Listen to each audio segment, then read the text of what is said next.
Hello and welcome to this tutorial. In this tutorial, I'll be telling you about the procedure to migrate data source to ODP.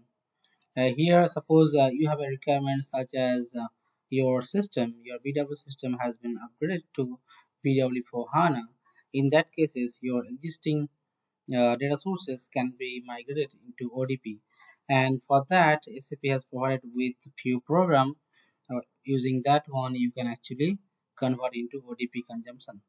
So here for the two programs are available for the standard data source BS and ANLY DS release OTP, and for the custom data sources RODPS underscore OS underscore expose.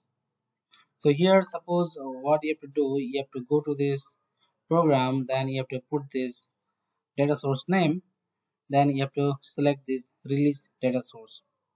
So once you do that, it means that your that data source has been released into ODP consumption.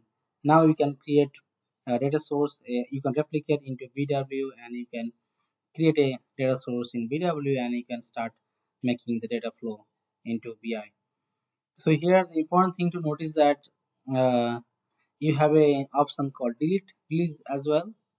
Means that if you want to delete any ODP data source from using, then you can put your data source name and you can delete here. And there's a table called ROS here. If you click on this, this table actually holds all the information about your data source that has been exposed to ODP.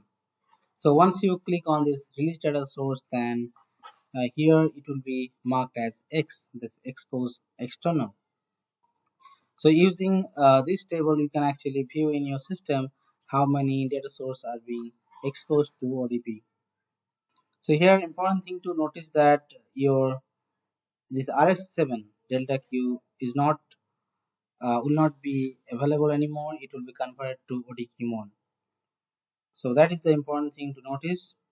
So this is the tutorial I want to talk about in this video, and I hope you have understood it well. And please comment below if you have any question about this. And thank you for watching again.